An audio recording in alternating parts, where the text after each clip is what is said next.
Good morning. My name is Luann Gray. I've been attending SMUUCh for about 4 years.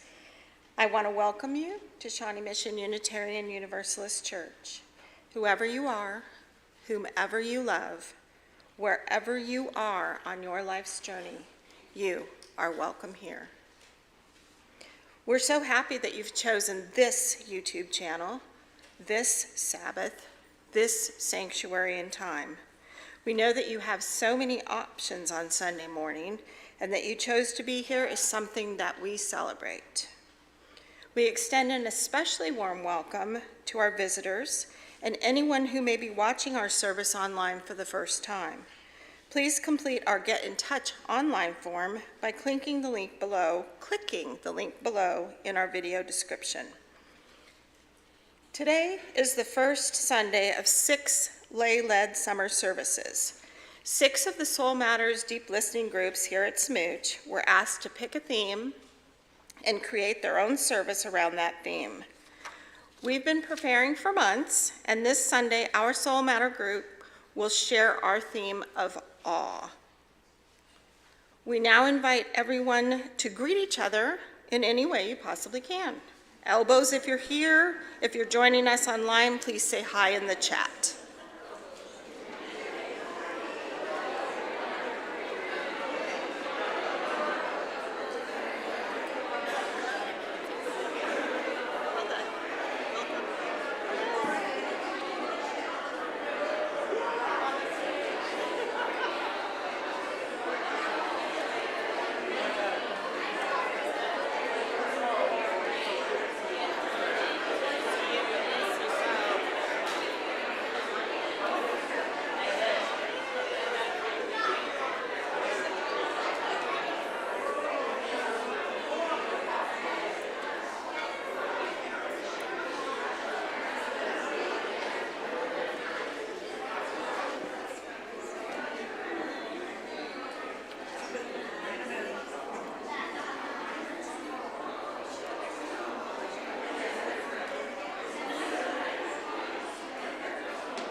Thank you. It is good to be together. And now Rev Rose has a few announcements.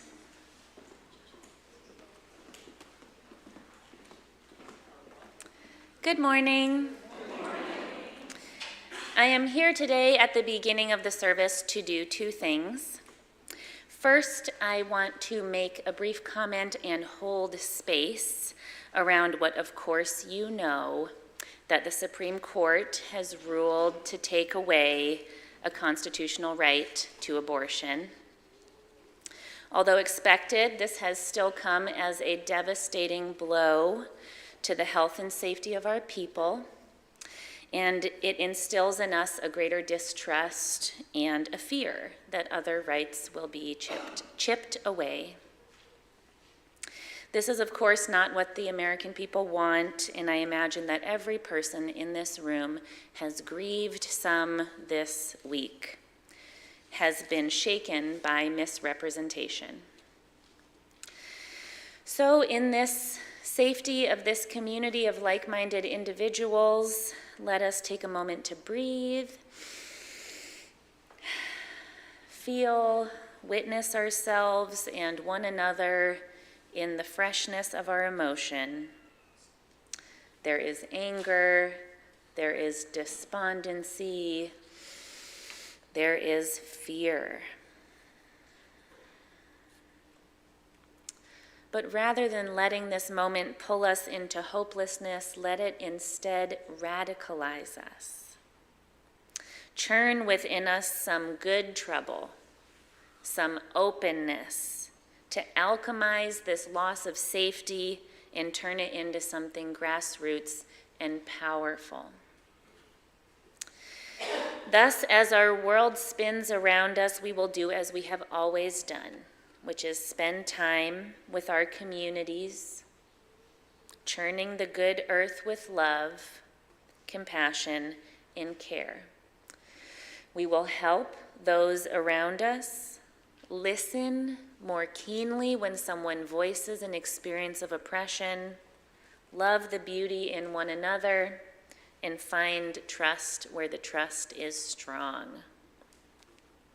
We will educate ourselves and work to open ourselves to learning a new way that is in accordance with human dignity and human rights, as well as longevity for the earth and liberation for all of us from these death-dealing systems. Yes.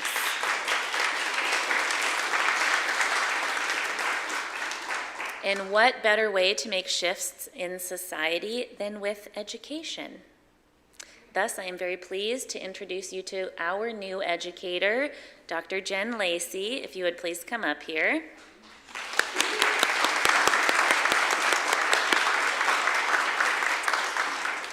Dr. Jen Lacey is our new interim director of lifespan religious education with a possibility of permanent hire. I invite you to get to know her. It is very important that she start making connections over the summer, especially with all of you, because I am going to go on leave and I want her to have a robust summer of making connections. I want her to understand what type of programming we are hungry for, and this is an intergenerational call. This could look like taking her out to coffee. It could look like chatting with her on Sundays. I fully invite you and empower you to get to know her.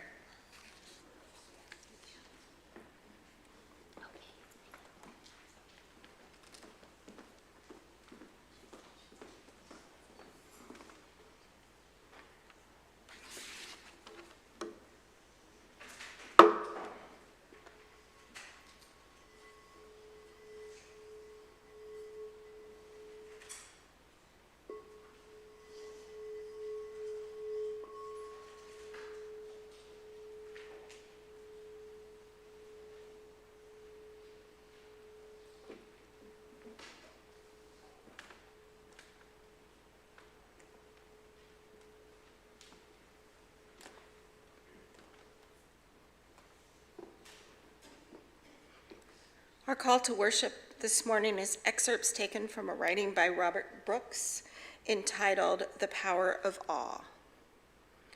Awe imbues people with a different sense of themselves, one that is smaller, more humble, and part of something larger. Even brief experiences of awe, such as being amid beautiful trees, lead people to feel less narcissistic and entitled and more attuned to the common humanity people share with one another. Fleeting experiences of awe redefine the self in terms of the collective and orient our actions towards the needs of those around us. Come, let us celebrate the awe in our ordinary lives. Please rise as you are willing and able for hymn number 170, We Are a Gentle, Angry People.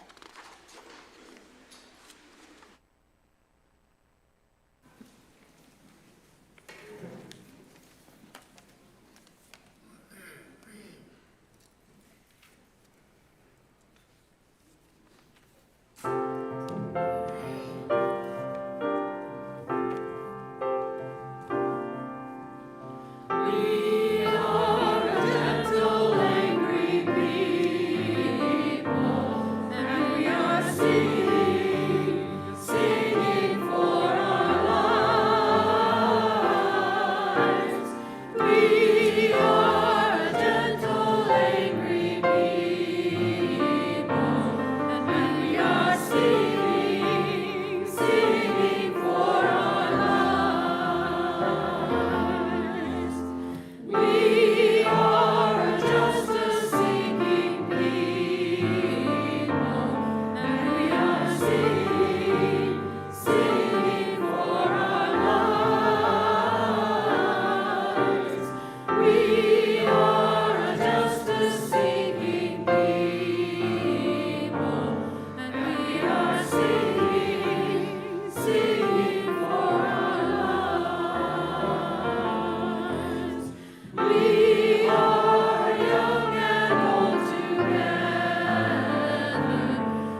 And as Kelly Eastwood comes forward to light our chalice, we invite you to join us as we recite our covenant.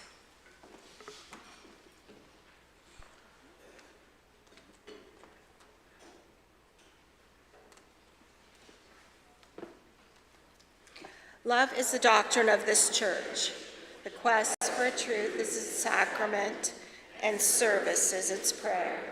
To dwell together in peace, to seek knowledge and freedom, to serve humanity in fellowship, and all souls shall grow into harmony with the divine. Thus we covenant with one another.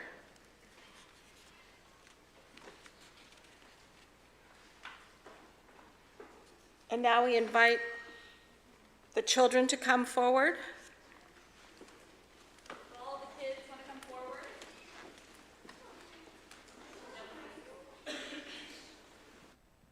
Hello? Oh, there we go.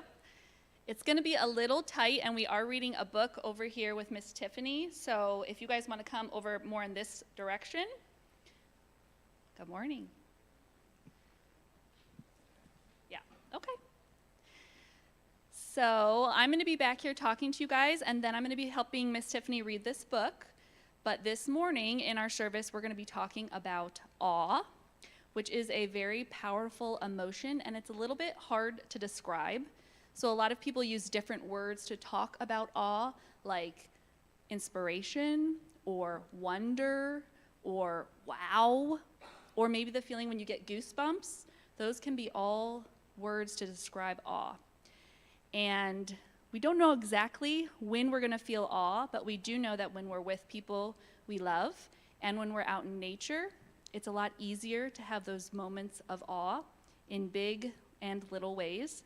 So today we're going to read a book called The Hike, and hopefully everyone else in the congregation can read that along as well with us. And it's about 3 friends, Hattie, Ren, and Elle, who are going on a hike, which is something they love. And they're actually doing something called an awe walk that we're going to talk a little bit more how you guys can do that yourselves after we're done reading this book. So this book is written by Allison Farrell, and it's called The Hike.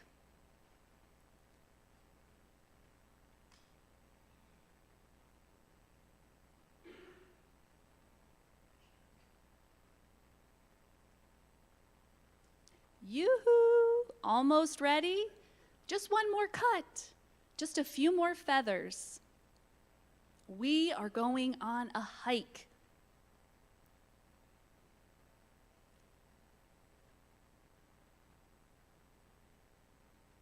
It's our favorite thing to do.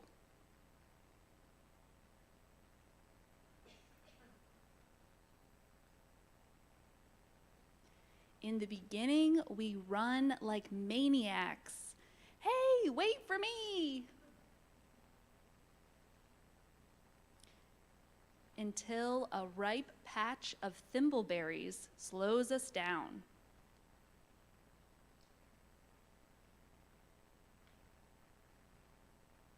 Elle teaches us how to make leaf baskets.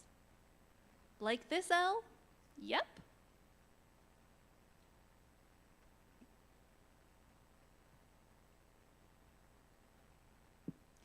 We may have eaten too many berries. Is that possible? I thought we were saving some for later.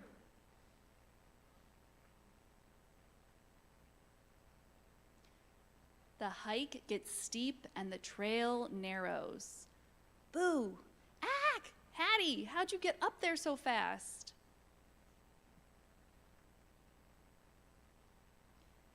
We get lost. Which way is north? Pretty sure we're not supposed to cross a river yet.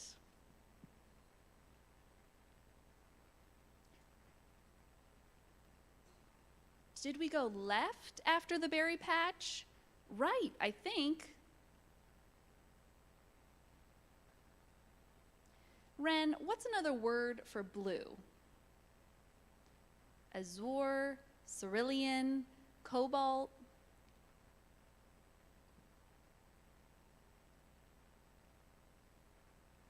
In no time, we get back on track. We're halfway there. Who made these? A deer walks past Bean, and Bean sneezes. Bean is the dog.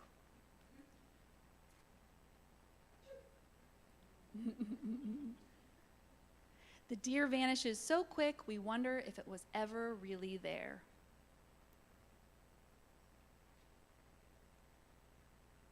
A light rain comes and goes. The birds are happy.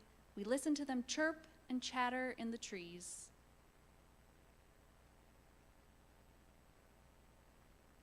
This is the river we were looking for, right, Hattie? Yep. Hattie gets tired. Elle offers to carry her. Soon Elle is tired too.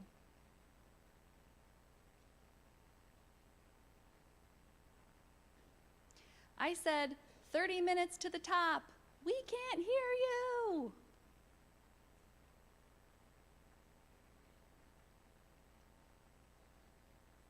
Giddy up. I can't do this much longer. Ride's over, everyone. Brr, it's getting chilly. At the top, Wren takes out her flag, Elle reads her poem, and Hattie released feathers into the wind. We did it.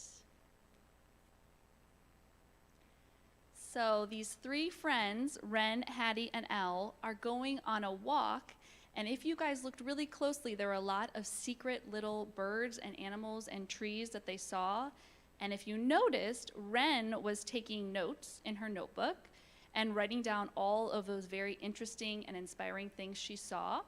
And so this morning, Miss Tiffany and I have 2 book bags, and in it are things to help you all the next time you go on a walk or a hike in nature, and you can look for things that make you feel inspired or curious and that feeling of awe. Write them down in your little notebook you're gonna get, and then you can share them with an adult in your life or look back on them when maybe you need a moment of inspiration. So you're gonna take one thing from this book bag and one thing from that book bag, and then we'll sing you guys out, okay? I think I'm gonna come over here. All right.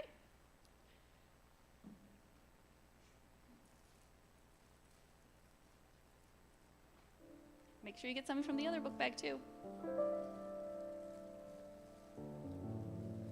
They are binoculars and magnifying glasses and a little notebook to write down what you see.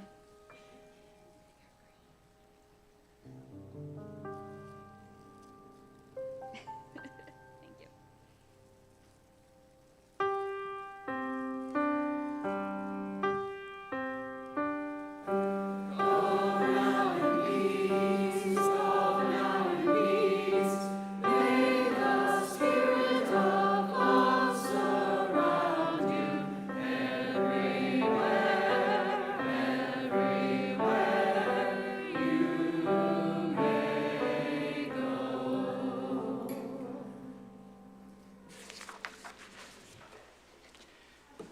Good morning.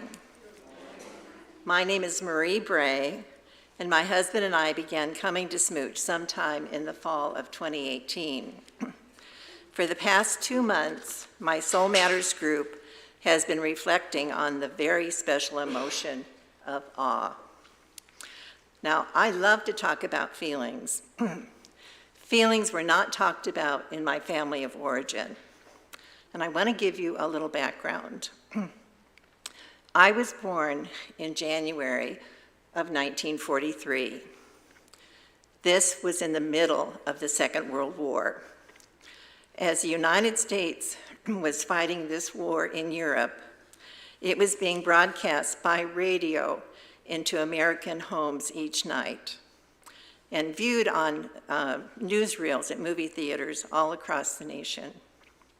The trauma that people experienced caused many people to ignore or stuff their feelings. Now, feelings are what's alive in us.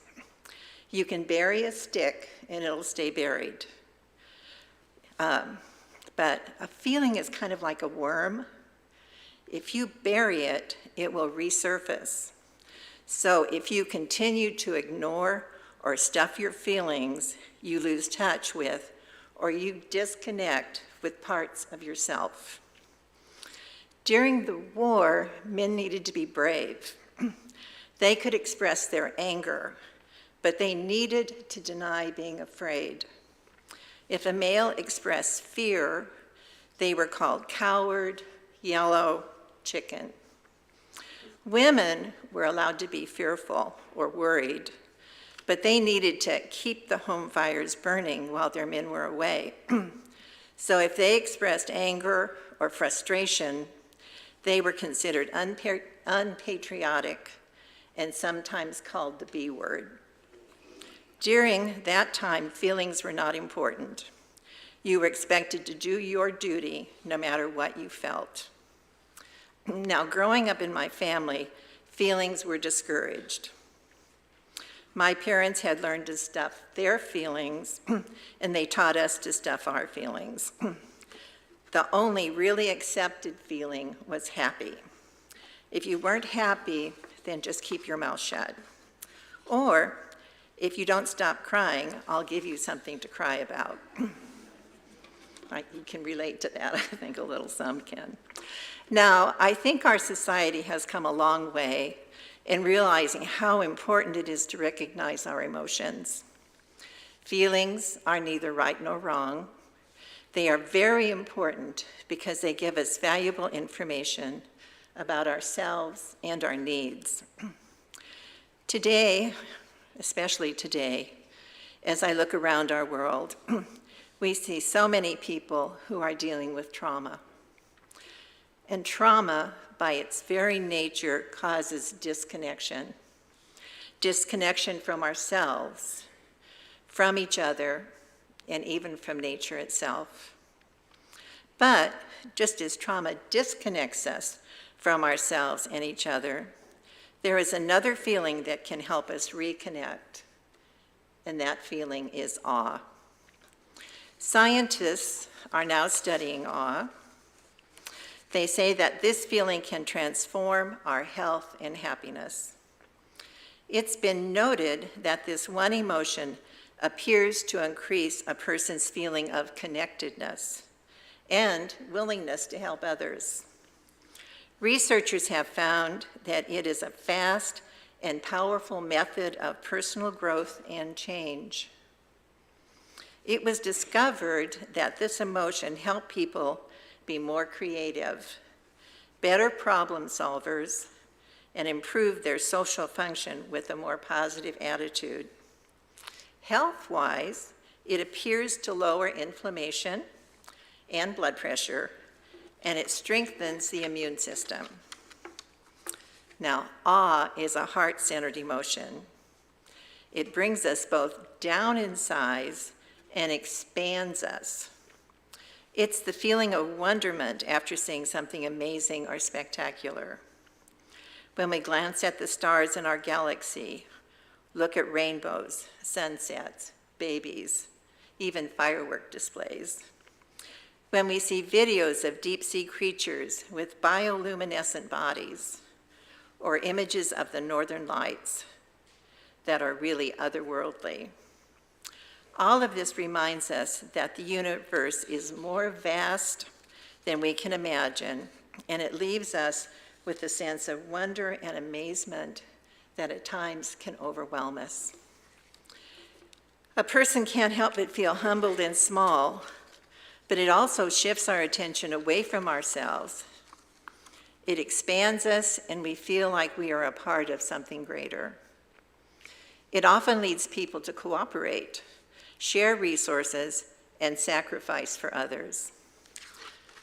My husband, as a young sailor on an aircraft carrier in the middle of the ocean, shared that he would lay on the deck at night and look up at the millions of stars. He contemplated how he was much less than a speck in this enormous universe. Now, most of us will never be on an aircraft carrier, but something as simple as a comment by a friend can help us see things differently. I was riding in a car with my sister-in-law over here on Highway 10. She looked out and said, "Look over at that amazing tree." Now, I'd never paid much attention to trees. I knew what they were, but I didn't really look at them. She went on to say, "Look at that shape. It's really beautiful." I looked at the tree and I noticed the size and shape. She told me what type of tree it was. I could tell by the reverence in her voice that this was something special. I began to see trees as if for the first time. This gave me a new way of appreciating trees, especially the lovely deciduous trees that we have here in Kansas.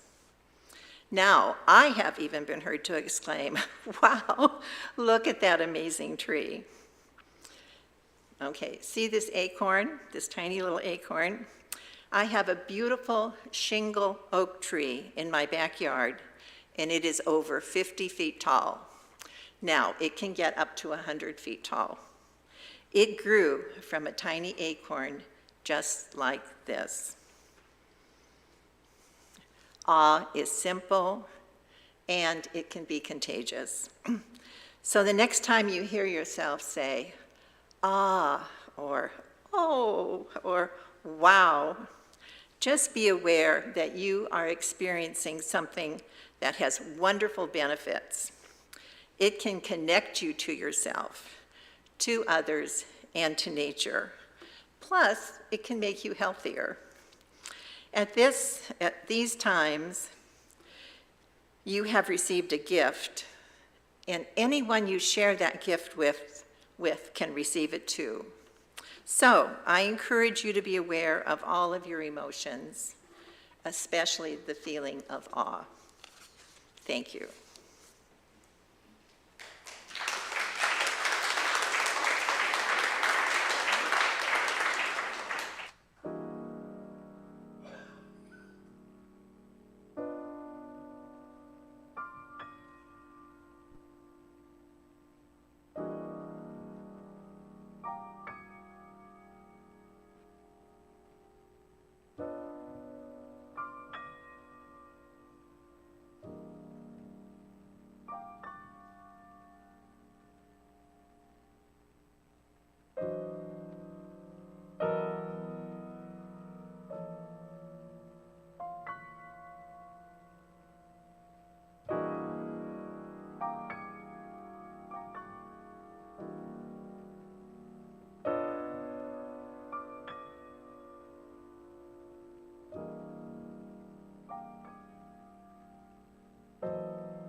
This is the time in the order of service when we draw to heart and mind those in our midst who are suffering and those who feel the sweet relief of their burdens easing. We give our love to those untangling themselves from relationships that no longer serve them. We grieve for loss of energy and time chronic illness takes on the body and mind. And our hearts go out to all who are struggling to make ends meet. We extend our gratitude to people who make caring for children their primary spiritual practice, and we join in wonder with all people who are bravely facing their final days. And this Sunday, we rejoice over the awe found in this world, as small or life-changing as each experience of awe may be. And now I invite you to come forward and briefly share with the world in 2 to 3 sentences a rare joy or profound sorrow and light a candle.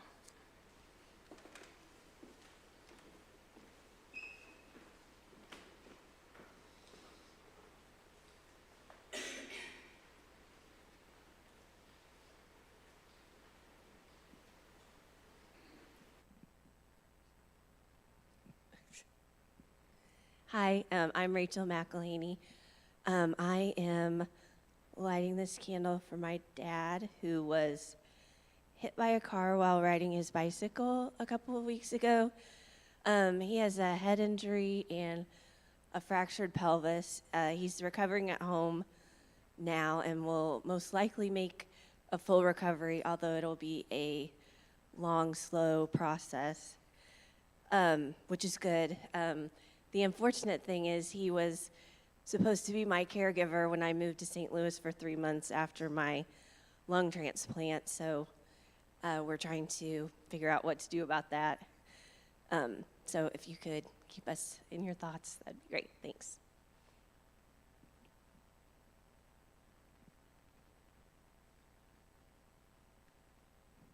Hello, I'm Kenna Bassett. I'm lighting a candle for the All Souls congregation and the minister, Kendall, who suffered a stroke while at GA. Paramedics were called immediately, and she was given the anti-clotting medication. She's recovering well, but we'll keep her in our thoughts.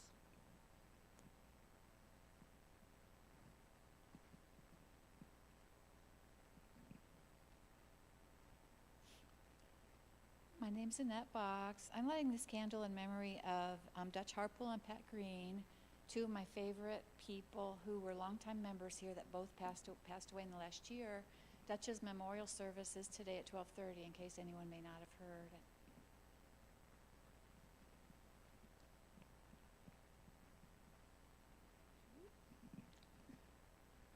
Hi, I'm Jenny Ashby, and I'm going to light what will probably be the final candle for Dutch Harpool.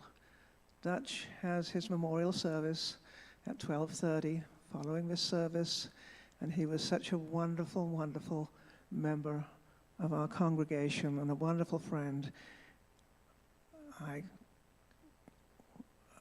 I'm so glad we're sending him off in an appropriate way from this congregation. He died a few months ago, by the way.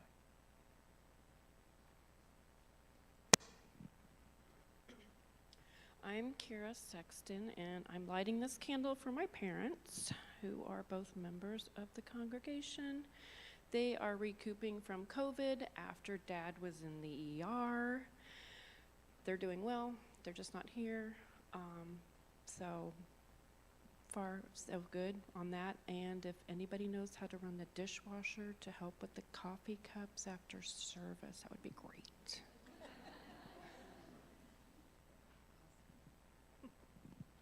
Hi, I'm Shannon Jonitz, and this is from my mom, who is literally finally moving on after my dad passed away a year ago.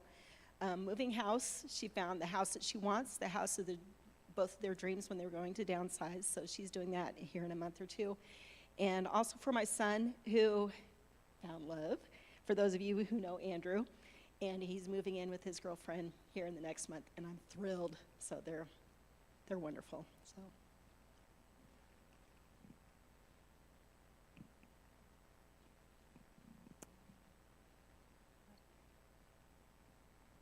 Hi, I'm Greg Hack. This is a candle for Steve Gonzalez, a former colleague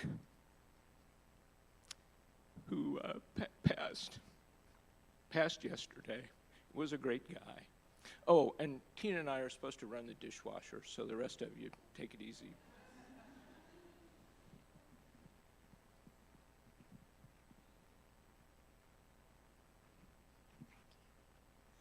Hi, I'm Bonnie Till, and I'm almost a member here. I transferred my membership from Wichita in a letter this week, and it made me sad, but you all have made me very happy to be here, which is sort of a sense of awe.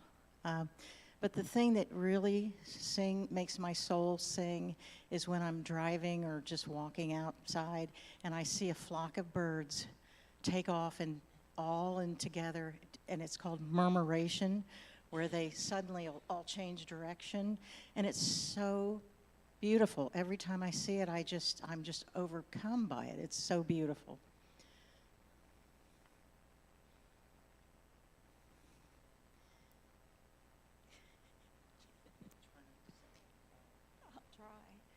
And I'm lighting these 2 last candles for all the joys and concerns that were not spoken aloud this morning.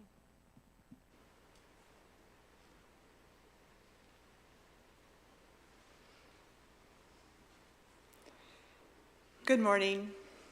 My name is Tiffany Johnson. I've been a member of SMUUCh for about 11 years. And this morning, I'm going to guide you in a short yoga nidra session. Don't worry, I'm not going to ask you to twist yourself into a pretzel shape. Yoga nidra is a type of guided meditation, not a physical practice. In some yoga nidra traditions, you are encouraged to develop an inner refuge, which is a felt experience of peace, well-being, connectedness. This inner refuge can help sustain you through challenging experiences and supports your emotional resiliency. Because my deepest experiences of awe, peace, well-being, and the interconnected web of life come from time spent in nature, my inner refuge is based on imagery and experiences I've had in the Rocky Mountains of Colorado. So for the next few moments, I'll invite you to join me on a peaceful hike I took with my family last month in Rocky Mountain National Park. I hope this place that is so nourishing to my soul will bring you a sense of peace and support this morning. We'll begin the practice with a brief body scan to settle in and then move to the guided imagery. So as we begin, take a few moments to make yourself comfortable in your seat. I invite you to place both feet on the ground. Rest your palms in your lap. If you feel comfortable doing so, I invite you to close your eyes or gently soften your gaze. Feel free to open your eyes or adjust your body at any point during my guidance. Now allow your whole body to feel supported by the chair and the earth beneath you.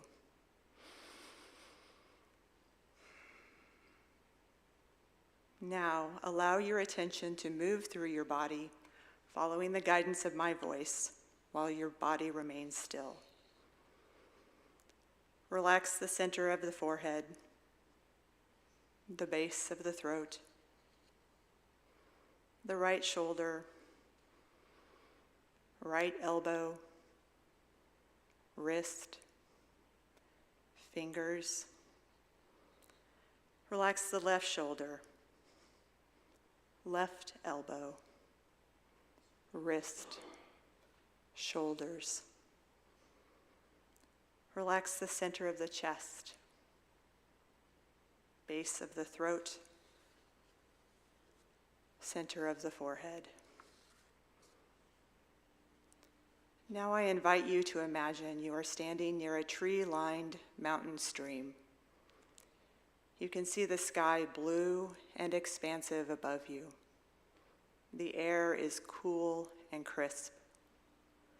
The sun is brilliant and warm. Spring snow remains in the shade of the trees along the stream. You walk along the path you find next to the stream. And as you walk, notice the ground beneath your feet. What type of path is it? Is it made of soil, grass? Notice how it feels to be connected to the earth through your feet. As you continue along the path, what sounds do you hear? The burbling of the water in the stream? birds singing in the spring sunshine, wind whispering in the pines. Notice your body listening, connecting to nature through these sounds.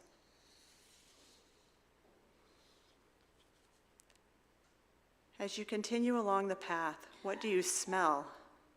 The fresh scent of the mountain pines, the deep, earthy aroma of soil awakening from its winter slumber, perhaps the sweet smell of the grasses and flowers emerging from the snow. Pause for a moment to enjoy the comforting embrace of the mountain sanctuary all around you.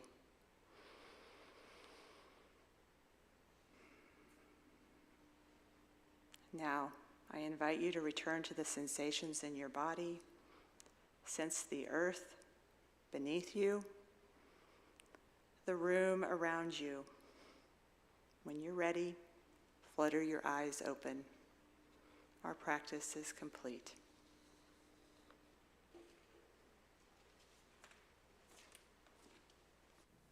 Please remain seated for our meditative hymn.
My name's Rebecca Reagan, and I've been a member of SMUUCh since 2004.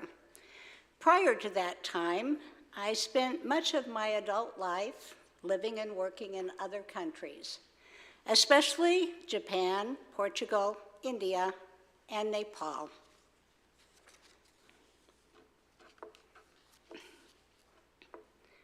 Awe can be found in small moments. The opening of a flower, the laughter of a child, the glimpse of a rainbow.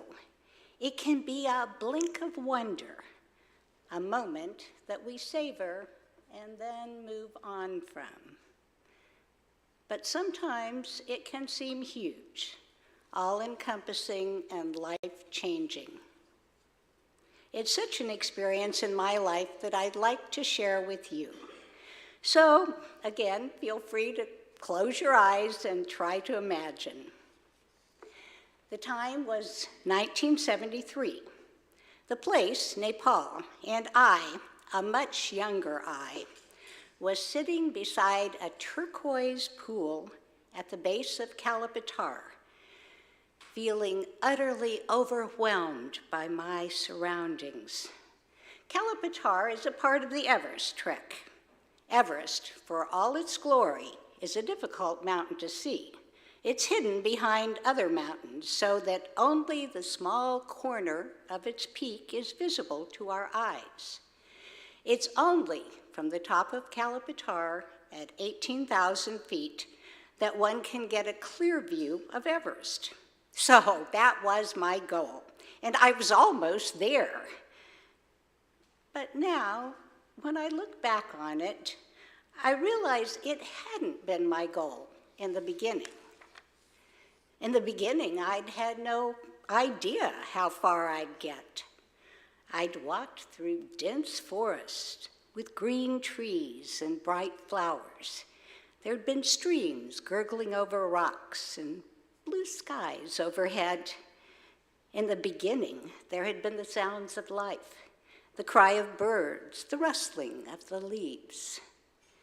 Then gradually the sounds had ceased and the colors had faded to shades of gray, so that now the only spot of color was the turquoise pool I sat beside, and I gazed into it in amazement. Who would have expected to find it here? In the beginning, I'd been with friends.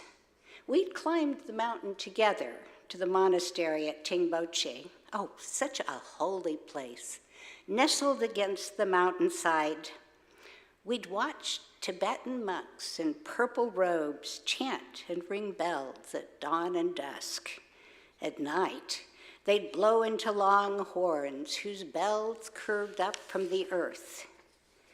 We'd walked along a small stream that turned large prayer wheels and seen little white prayer flags strung from buildings and lining paths, fluttering in the breeze.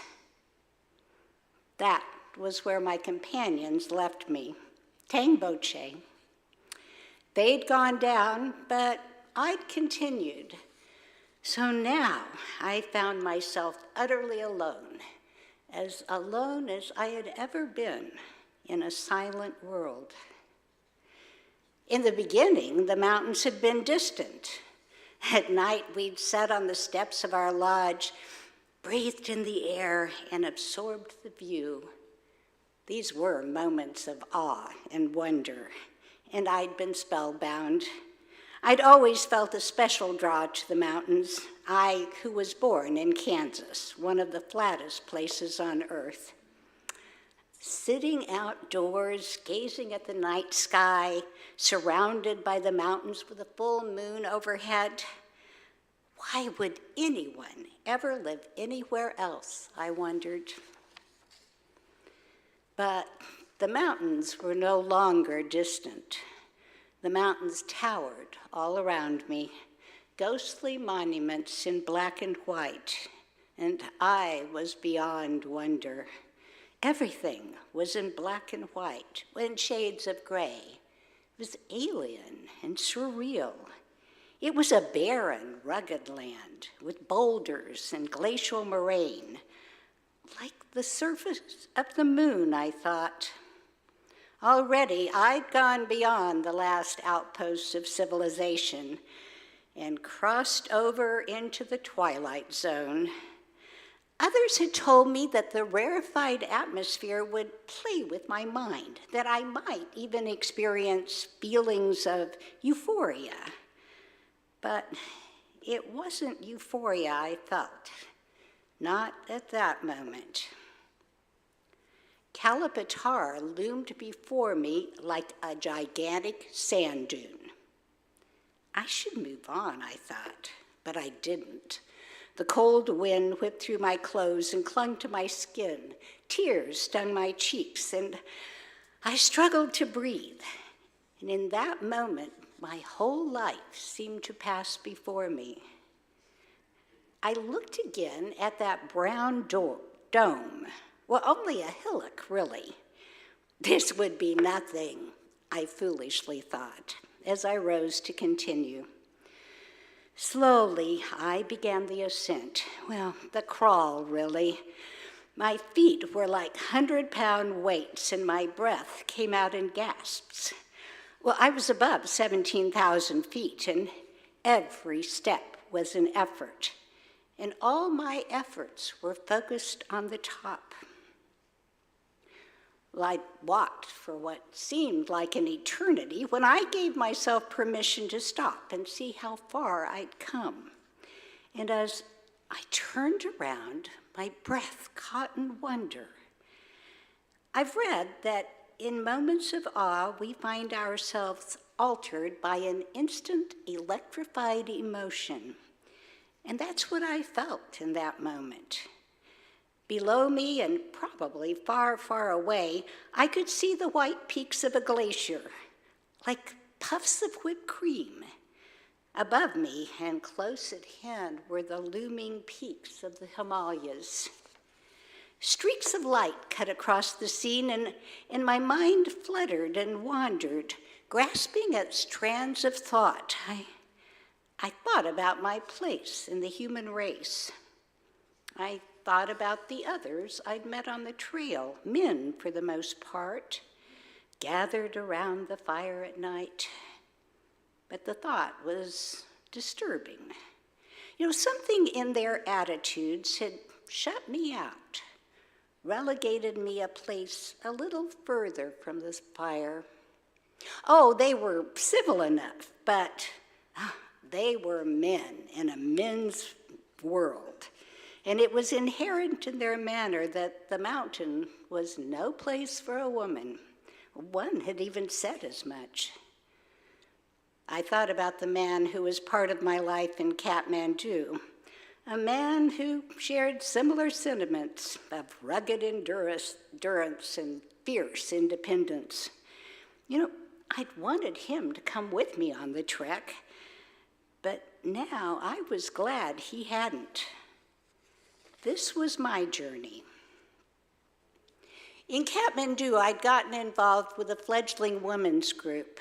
I say fledgling because these were early days in the women's movement, and we were really feeling our way. But as images came to me, some of the things we'd only touched on in the group began to take shape. I reflected on our shared mythology, on Eve, the temptress, taking a bite of the apple, on Pandora, the curious, releasing evil upon humankind. Well, maybe they were both just curious, but somehow they'd become symbols of man's downfall, both of them. It was always the women, wasn't it? Leading men astray, like the sirens in the Odyssey, luring the sailors upon the rocks. Was this really so new to me, I wondered? Well, hadn't I read it once in a book, that it was men who wrote our histories? But somehow the words had slipped by me then. It was only now that I understood them. Insights came to me like prisms of light, a mystery unraveling, and in that moment, I could make sense of it all. Like knowing the unknowable. I knew it was my fault, at least in part, if I'd let others define me. But now I was reaching for a new definition. And so I continued, putting one foot in front of the other, again and again. There was no path, there was only up. After about an hour, or maybe it just seemed that long, I stopped again. Again, I turned around, and again. The view was stunning. I paused to appreciate the moment and marveled that even in moments of extreme duress, soul-stirring wonder can be transformative. Below, I could see one of my fellows making his way down. Didn't get to the top, I thought. Then I wondered where the others were. Others had set out on the same path that morning. I pictured them on the top already, waving their arms in triumph. Well, it wasn't a competition, I reminded myself. There would be no glory in the climb if all I wanted to do was get to the top. I'd learned that early on when my brother and I had scurried up small peaks in Colorado, anticipating the view that awaited us. After all the exertion, the top could be disappointing. The experience of awe, after all, can't be planned.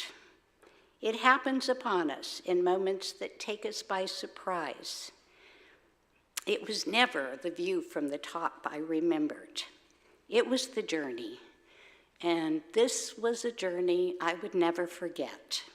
In all its moments of revelation, wonder, and fatigue, I knew that. I turned back again and again. You know, that same brown sand dune loomed like a challenge, like nothing had changed. Could that be possible, I wondered? Like the elusive treasure at the end of the rainbow, the top seemed forever out of reach.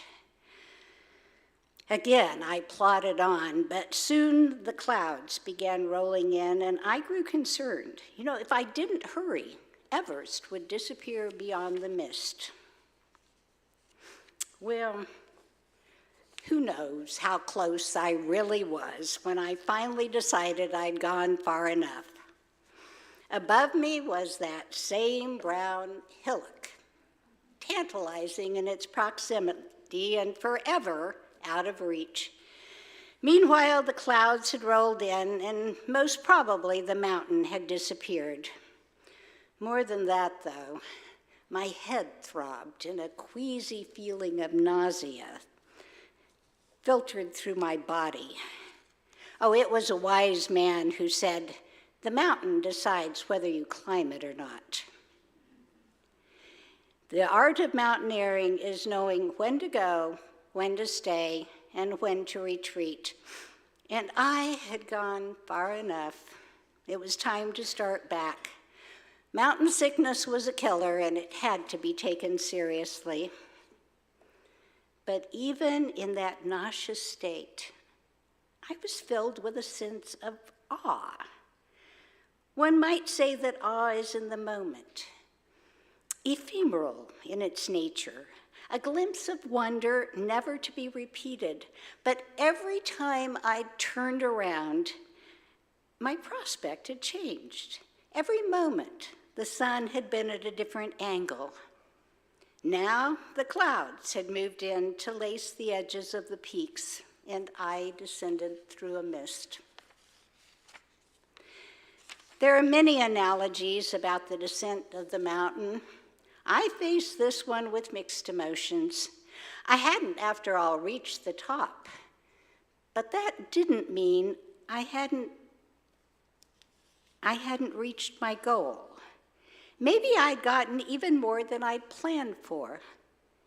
As I descended, I counted the gifts. I had sat beside a glacial pool. I'd stood in wonder at the whipped cream peaks of the icefall and grasped at prisms of light. And I had walked on the moon. But more than that, something in the world had shifted. And even then, I knew that from that point on, I would write my own story. Thank you.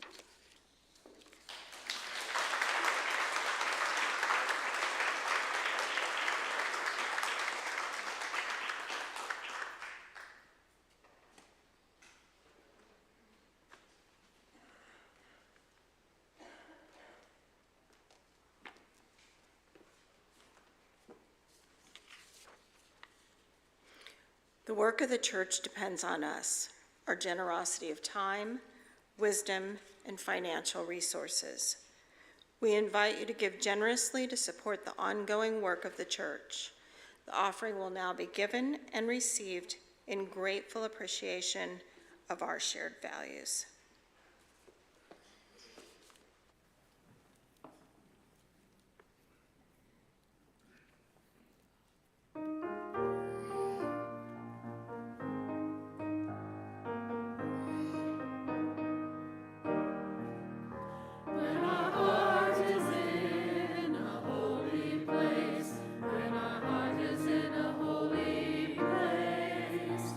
We are blessed with love and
We extinguish this flame, but not the light of truth, the warmth of community, or the fire of commitment. These we carry with us in our hearts until we are together again. Please rise as you are willing and able for our closing hymn, 168, One More Step.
This is adapted from a Jewish prayer book. Days pass and years vanish, and we walk sightless among miracles. May our eyes be filled with seeing and our minds with knowing.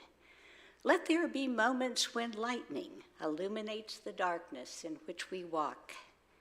May we see wherever we gaze that the bush burns unconsumed and exclaim in wonder, how filled with awe is this place, and we did not know it. May you each day become more aware of the moments of awe that touch your life and pause to savor the wonder. Go in peace.